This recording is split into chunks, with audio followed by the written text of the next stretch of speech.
Bonjour et bienvenue dans ce nouvel épisode. Aujourd'hui, nous allons parler du Market Structure Shift, aussi appelé Change of Character ou changement de structure en français.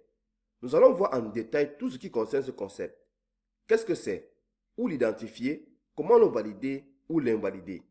Donc si vous avez du mal à repérer correctement un Change of Character, cette vidéo est faite pour vous. Pour identifier correctement un Change of Character, un Market Structure Shift, vous devez savoir comment marquer la structure de votre marché. Alors sur la chaîne, il y a une vidéo complètement dédiée à la structure du marché. Donc, vous devez apprendre comment marquer la structure du marché pour pouvoir identifier correctement un change of character. Donc, dans un marché haussier, comme on voit ici, le prix crée toujours des creux toujours plus hauts et qui permettent au prix de toujours continuer son mouvement haussier.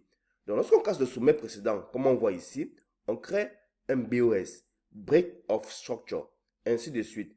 Donc, tant que le prix continue à suivre ce mouvement-ci, alors on peut dire qu'on est dans un marché haussier. Tant que les creux créent de nouveaux sommets et tant que les sommets ne cassent pas de creux, on peut dire que nous sommes toujours dans un marché haussier. Alors, lorsque nous cassons dans ce sommet ici et qu'on crée ce nouveau sommet à ce niveau ici, ce range-ci est notre nouveau range du marché. Donc, nous avons ici la structure principale de notre marché. Et à l'intérieur de ce range ici, on va appeler cela la structure interne. Comment donc identifier un change of character? La première chose que vous devez comprendre, c'est que le change of character est le premier signe de force ou de faiblesse d'une tendance. Donc si nous sommes en train de monter et que nous avons un change of character, cela veut dire que nous avons un premier signe de faiblesse de cette tendance haussière-là. C'est la même chose pour une tendance baissière. Donc, lorsque nous avons un change of character, cela nous indique que la structure interne de la tendance haussière est en train de démarrer. Donc, ici, nous avons la structure principale. Donc, de ce creux ici à ce sommet ici, c'est notre structure principale. Et lorsque nous avons le change of character maintenant, cela va nous dire que la structure interne, c'est-à-dire entre ce sommet et ce creux ici, est sur le point de démarrer. Donc, le change of character n'est pas un changement de tendance, non. C'est juste un mouvement pour montrer que le marché est en train de vouloir faire un pullback. Donc, dans un marché haussier, nous avons ici notre dernier creux et ici notre dernier sommet. Alors, lorsque le prix monte comme ceci et crée ce nouveau sommet ici, on veut identifier le dernier swing low qui a cassé un niveau, qui a cassé un sommet. Donc ici, par exemple, on a ce dernier swing low qui a ce niveau ici. C'est quoi un swing low? Un swing low est un pattern composé de 3 bougies, où la bougie du milieu pointe vers le bas et est plus basse que les deux autres bougies. Alors ici, on a notre swing low à ce niveau ici et qui a cassé donc ce sommet ici. Dès que ce swing low-ci est franchi par le bas, comme cela est cassé et que le prix a clôturé en dessous, là nous avons un market structure shift ou un change of character. Voilà donc comment identifier facilement un change of character sur votre graphique. Il suffit d'identifier le dernier swing low sur le marché qui a cassé un sommet. Donc sur la chaîne également, on a une vidéo complètement dédiée à comment identifier donc les swing low et les swing high sur les marchés. Donc lorsque vous identifiez dans votre swing low, votre dernier swing low qui a cassé un sommet, là vous avez donc le niveau que vous pouvez surveiller lorsque le prix va le franchir, vous pouvez le marquer cela comme un change of character. Donc à ce niveau ici, lorsque le prix clôture donc en dessous de ce niveau, nous avons donc notre change of character. Donc ce breakout ici marque le début de la structure interne. Donc nous avons ici notre structure principale qui va de ce creux, ce strong low ici, à ce weak high à ce niveau ici. Et maintenant la structure interne commence lorsque nous avons un change of character. Voilà pourquoi tout à l'heure j'ai dit que le change of character était le premier signe de force ou de faiblesse d'une tendance. Et maintenant, lorsque le prix va descendre comme ceci, ce que nous voulons c'est quoi? C'est que si ce marché doit continuer à monter, on ne doit pas franchir ce strong low qui est à ce niveau ici. Donc le prix ne doit pas franchir ce niveau ici. Donc qu'est-ce qu'on fait donc? On s'attend à ce que lorsque le prix va donc arriver ici, nous aurons à nouveau un nouveau change of character haussier maintenant pour continuer le mouvement haussier comme cela. Donc voilà comment utiliser les change of character sur votre graphique, comment les identifier correctement pour vous permettre de suivre la tendance en cours, de savoir lorsque le pullback a commencé et lorsqu'il est potentiellement terminé. C'est la même chose dans un marché baissier. Dans un marché baissier, les creux sont toujours plus bas et les sommets sont toujours plus hauts. C'est ce qui caractérise donc un marché baissier. Comme tout à l'heure avec un marché haussier, chaque fois que le prix va franchir le creux, on aura donc un BOS, ainsi de suite. Donc tant que le marché suit dans cette dynamique-ci, avec des sommets qui sont toujours plus bas et des creux qui sont toujours plus bas, que chaque sommet casse le creux précédent, nous avons donc un marché baissier. Comme j'ai dit encore une fois, si vous voulez en savoir plus sur la structure du marché, sur la chaîne, il y a une vidéo qui est complètement dédiée à cela. Ça va vous permettre de savoir comment marquer correctement la structure de votre marché. Alors, lorsque notre dernier sommet de ce marché casse donc ce creux à ce niveau et crée donc ce nouveau weak low qui est ici, nous voulons donc identifier lorsque le pullback va commencer, lorsque la structure interne va démarrer. Tout ce que nous faisons, c'est comme nous avons fait tout à l'heure dans le marché haussier. On veut identifier le dernier swing high qui a cassé donc un creux. Donc, on veut toujours identifier un niveau qui a réalisé quelque chose sur le marché. Alors ici, on veut identifier dans ce swing high ici. Un swing high, c'est un pattern composé de 3 bougies, où la bougie du milieu est plus haute que les 2 autres bougies. Donc ici, on veut donc identifier dans ce niveau ici, qui a cassé dans ce creux ici. Et on va donc le marquer. Et lorsque le prix va le franchir comme cela, on va donc marquer cela comme notre change of character. Et à partir de là, on saura que la tendance interne, c'est-à-dire la structure interne, a commencé. Et on peut potentiellement commencer à chercher donc des trades pour trader donc ce mouvement haussier là. Ou alors, on peut patienter et attendre d'avoir un nouveau change of character baissier pour commencer à chercher des trades pour trader dans le sens de la tendance baissière. Voilà donc comment identifier correctement un change of character. C'est très important. Si vous savez comment identifier correctement un change of character ou un changement de structure, vous saurez lorsque la tendance est en train de s'essouffler. Vous saurez lorsque le marché est en train de faire un pullback et lorsque ce pullback est potentiellement terminé pour commencer à chercher des trades dans la direction du marché. Mais vous devez garder en esprit que les change of character ne sont pas le Saint Graal. Parce qu'on peut avoir des faux change of character et ensuite le marché continue encore de belle. Donc par exemple, ici on peut avoir donc ce change of character ici et ensuite on voit que le prix recasse comme ceci, ensuite recasse comme cela, fait le mouvement ainsi de suite, comme cela, comme cela, comme cela, comme cela. Donc, vous devez toujours prendre en compte tous les autres paramètres. Lorsque vous avez un change of character, vous voulez mettre cela ensemble avec d'autres facteurs avant de commencer à planifier les opportunités de trade, avant de commencer à planifier les idées de trade. Et avec cela, vous allez pouvoir avoir des trades de meilleure qualité. Donc, le change of character, comme je l'ai dit tout à l'heure, c'est lorsque un creux casse le sommet et ensuite, ce creux-là se fait casser à son tour. Donc, dans un marché haussier comme cela, on veut voir un swing low casser donc le sommet ici et ensuite, on veut que ce swing low-là soit ensuite cassé également à son tour. Là, on va marquer comme un change of character. Là, c'est le bon change of character. Si ce n'est pas cette configuration que vous avez là, alors c'est le mauvais. Donc, vous devez toujours vous assurer que le niveau que vous avez marqué comme le swing low doit avoir réalisé quelque chose sur le marché. Il doit avoir cassé un sommet. Donc, on veut toujours un mouvement comme ceci pour pouvoir marquer ceci comme un creux important. Si ce n'est pas le cas, alors ce n'est pas le bon. Et ensuite, on veut attendre que le prix le franchisse comme cela avant de commencer à planifier des idées de trade, à planifier des opportunités pour pouvoir continuer le mouvement interne comme cela. Et ensuite, maintenant, lorsque le prix va arriver à ce niveau, encore une fois de plus, on veut encore attendre un change of character haussier pour continuer la hausse sur ce marché. Si nous avons une configuration comme celle-ci, donc on voit que le prix est monté, ensuite est descendu, ensuite est remonté comme cela, on voit que ce creux-ci n'a rien réalisé. Il n'a pas cassé dans ce sommet qui est ici. Donc là, c'est un mauvais change of character. Certes, certains peuvent l'utiliser comme un change of character, mais c'est le mauvais change of character parce que la probabilité ici est très faible. Parce que le prix maintenant, il va reculer donc vers un creux qui est peut-être à un niveau comme celui-ci avant de continuer son mouvement haussier. Donc ici, c'est une mauvaise configuration. Voici une bonne configuration et voici une mauvaise configuration. Donc essayez toujours d'identifier cette configuration-ci avant de planifier des idées de trade. Ceci est une configuration à faible probabilité et on veut toujours planifier les idées de trade avec des configurations à forte probabilité pour accroître notre taux de réussite. On ne veut pas trader tout sur le marché, on ne veut pas trader tout et n'importe quoi. Voilà donc comment identifier un change of character. Voici la bonne configuration et voici la mauvaise configuration. On veut toujours identifier un creux qui a réalisé quelque chose avant de marquer ce niveau comme un niveau que si le prix le franchit, on pourra donc le marquer comme un market structure shift. Et ici, c'est la mauvaise configuration. Dans une configuration à faible probabilité. On ne veut pas ceci, on veut plutôt cette configuration-ci, c'est l'idéal. Comme tous les patterns en trading, le change of character n'a de valeur que lorsqu'il est identifié au bon endroit. Donc si vous savez identifier correctement le change of character, c'est une bonne chose. Mais savoir l'identifier au bon endroit vous permettra de profiter des meilleures opportunités de trade. Nous voulons toujours identifier les change of character à des niveaux de support ou de résistance majeure.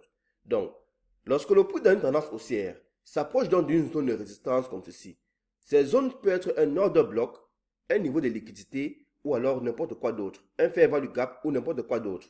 Donc, c'est à partir de ce niveau-là que nous voulons donc identifier, nous attendre donc au change of character.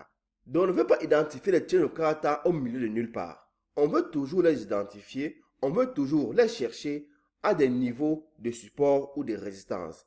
Parce qu'à partir de ces niveaux-là, on va s'attendre à ce que le prix crée donc des réactions.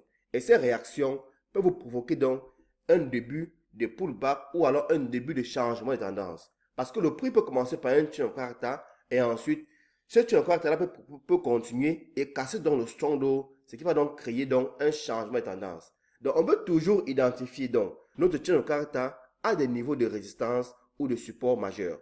Donc, lorsqu'on voit que le prix s'approche donc d'une zone de résistance, que ce soit donc un order block, un fair value gap, un niveau de liquidité ou n'importe quoi d'autre, c'est à partir donc de ce niveau-là qu'on commence donc à chercher les change of character.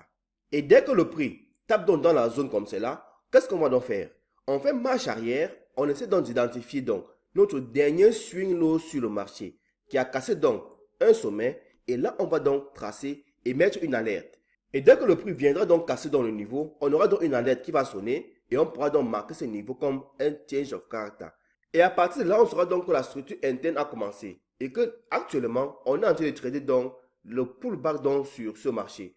Et aussi, on doit donc marquer notre niveau strong sur le marché. Donc, on doit marquer donc le strong low pour savoir jusqu'où le change of character peut aller, jusqu'où le pullback peut aller. Et lorsque le prix se rapprochera donc de ce niveau-là, on pourra donc s'attendre à un nouveau change of character, un nouveau market structure shift pour continuer dans le mouvement haussier sur le marché. Voilà donc comment vous pouvez utiliser change of character dans votre trading pour améliorer vos entrées sur le marché. Savoir lorsque le pullback commence et lorsqu'il est potentiellement terminé. Alors ici, nous avons donc une structure multi-time frame. Comme j'ai dit tout à l'heure, vous devez savoir comment marquer la structure de votre marché avant de commencer à apprendre à utiliser le change of character.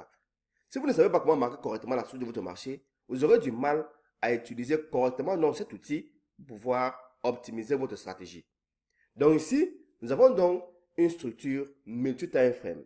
Donc ici, comme time frame supérieur, nous avons le 4 heures. Comme time frame intermédiaire, nous avons le 15 minutes. Et comme time frame d'exécution, nous avons le 1 minute. Le time frame 4 heures est haussier. Comme on voit ici, on pousse à la hausse, on pousse à la baisse et on continue le mouvement haussier comme ceci. Et là, nous avons notre BOS. Donc, tout ce mouvement-ci, d'ici à ici, représente notre structure principale. Donc, lorsque nous sommes en train de monter, et on peut imaginer qu'à ce niveau, nous avons peut-être une zone de résistance comme cela. Donc, lorsque nous sommes en train de monter pour continuer le mouvement haussier, et on s'approche donc de ce niveau ici, de notre zone de résistance ici. Une fois qu'on a tapé dans notre zone de résistance, on veut donc identifier le dernier swing low sur ce marché-là.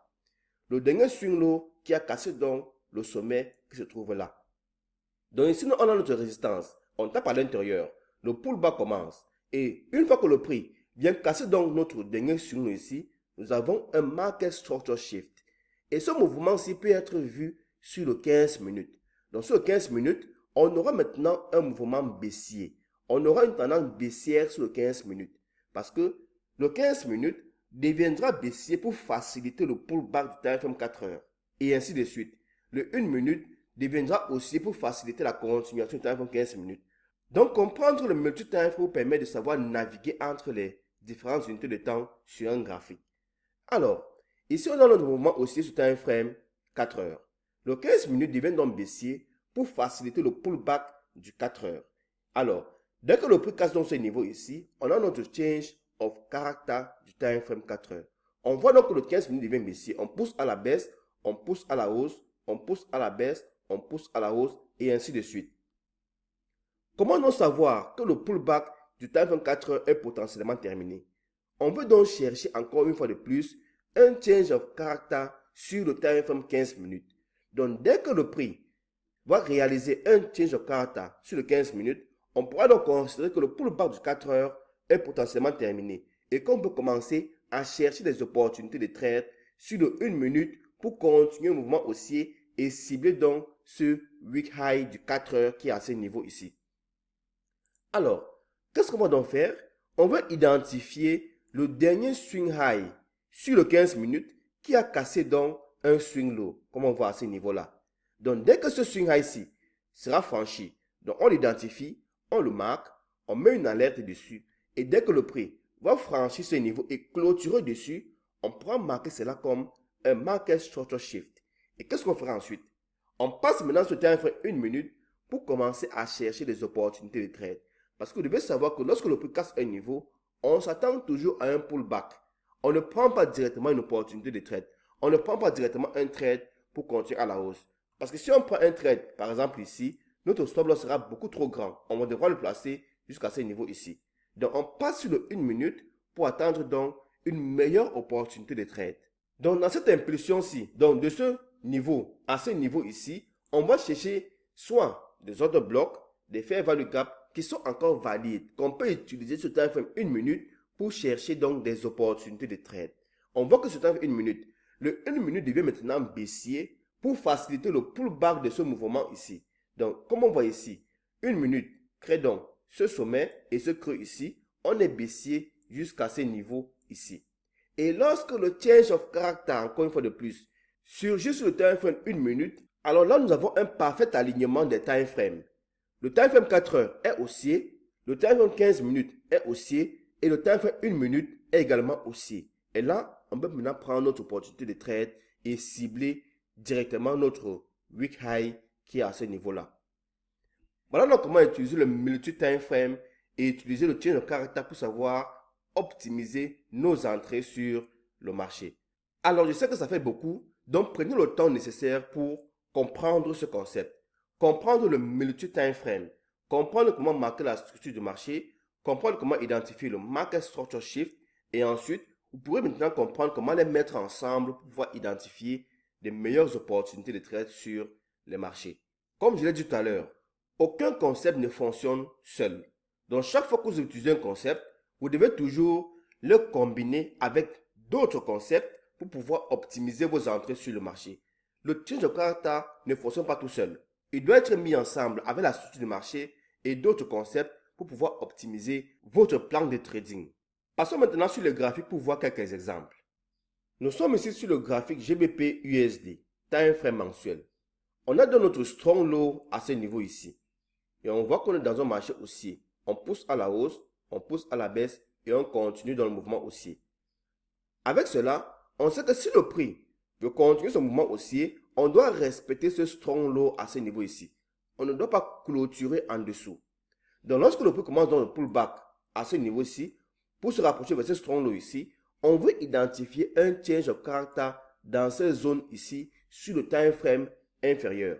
Et si on identifie donc un change of character, on saura donc que le prix est en train de vouloir respecter ce niveau pour continuer dans le mouvement haussier sur ce marché.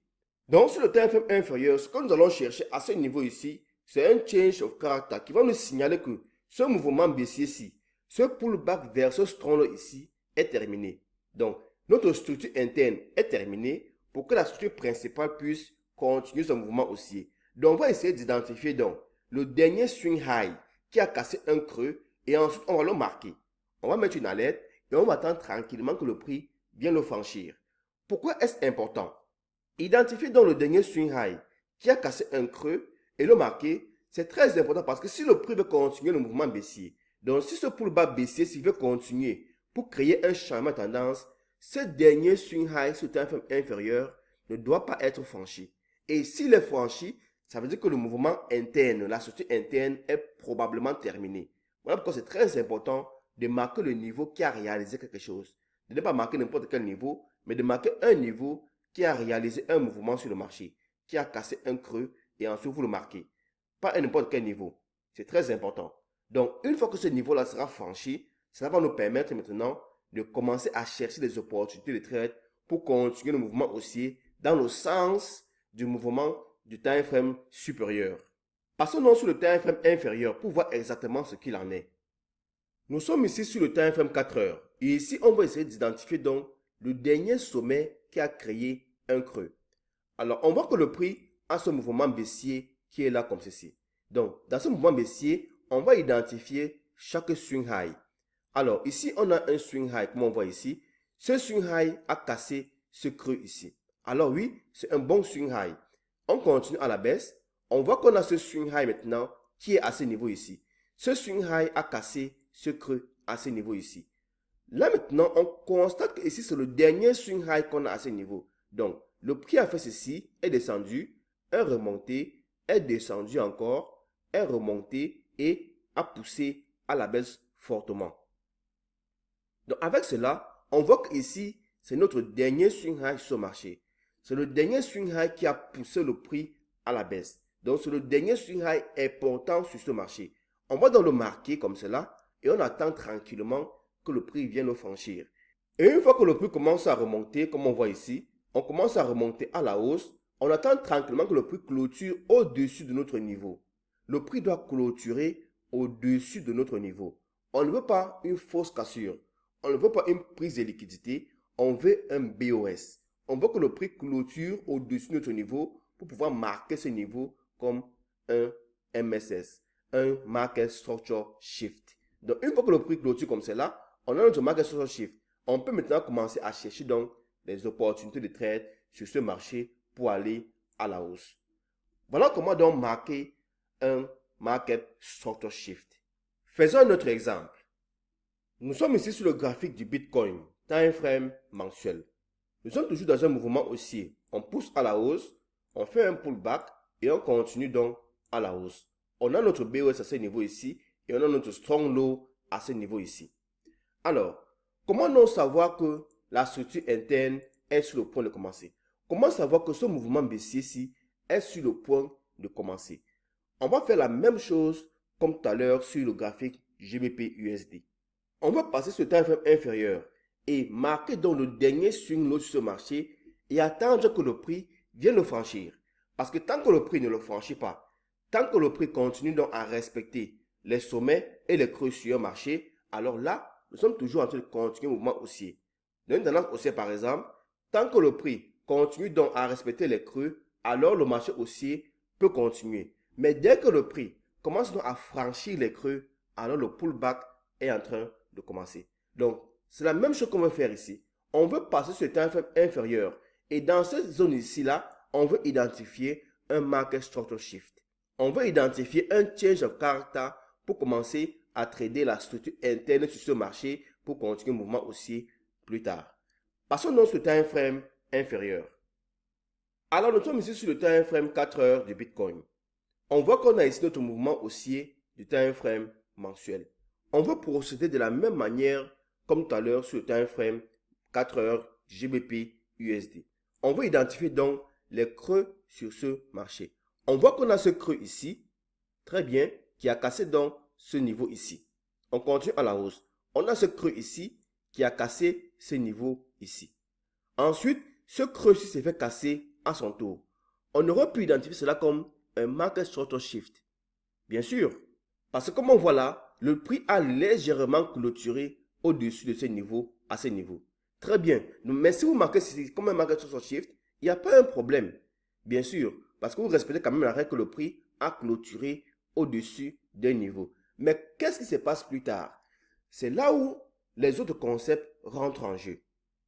Comme j'ai dit tout à l'heure, chaque concept n'a de valeur que lorsqu'on le combine avec d'autres concepts pour pouvoir identifier de meilleures opportunités de trade. On voit que le prix repart à la hausse encore une fois de plus et recasse encore une fois de plus ce niveau. C'est pour ça que tout à l'heure on a dit que le change of character n'était pas le Saint Graal. Vous ne pouvez pas l'utiliser tout seul. Vous devez toujours le combiner avec d'autres facteurs pour identifier de meilleures opportunités de trade. On voit que notre dernier swing low maintenant se trouve à ce niveau ici. Donc lorsque le prix pousse à la hausse ici, on a notre dernier swing à ce niveau. Donc c'est ce swing low ici qui devient le swing low important sur ce marché. Et dès qu'il sera franchi, on pourra donc commencer encore une fois de plus à planifier des opportunités de trade. On pourra comprendre que oui, le time frame supérieur est en train de vouloir faire le pullback et que la tendance interne, la structure interne est sur le point de commencer. Alors on voit que le prix descend et ensuite il fait les zigzags là, mais il finit par le franchir. Donc une fois qu'on clôture en dessous de notre niveau ici, ça y est, on a un market structure shift sur le time frame 4 heures. Et cela marque donc le début du pullback du time frame supérieur. Donc le time frame 4 heures devient baissier pour faciliter le pullback du time frame mensuel. Le time frame 15 minutes devient haussier pour faire la continuation du time frame 4 heures et ainsi de suite. Vous devez apprendre à utiliser plusieurs time frames. Vous devez apprendre à gérer et à aligner plusieurs time frames. Et comme on voit dans notre cas ici, le prix continue donc à la hausse. On fait un pullback et ensuite on continue donc le mouvement baissier de Bell. L'utilisation des time frames en trading est une compétence à part entière. Si vous ne savez pas comment aligner les time frames, si vous ne savez pas comment utiliser les time frames, alors peu importe la stratégie que vous allez toujours avoir un taux d'échec élevé. Vous devez apprendre à aligner vos différents time frames, du time frame supérieur jusqu'au time frame d'entrée. Par exemple, si je veux prendre une position en commençant par le time frame mensuel, je veux que le time frame mensuel soit haussier, je veux que le time frame 4 heures soit haussier et je veux que mon time frame d'entrée soit également haussier. Là, ça favorise ma position. Je suis sûr que ma position a au moins une bonne probabilité de réussir. Alors que si j'ai un time frame mensuel haussier, un time frame 4 heures baissier et un time frame d'entrée haussier, alors on voit que là, il y a un problème. On ne peut pas prendre une position dans ces conditions-là. On veut attendre que les time frames soient alignés avant de chercher un point d'entrée. Alors, c'est tout pour cette vidéo. Comme je l'ai dit tout à l'heure, commencez par apprendre à marquer correctement la structure de votre marché. Si vous avez aimé la vidéo, n'oubliez pas de mettre un j'aime et si vous avez des questions, mettez-les également en commentaire. Et aussi, n'oubliez pas de me suivre sur Instagram. À très bientôt.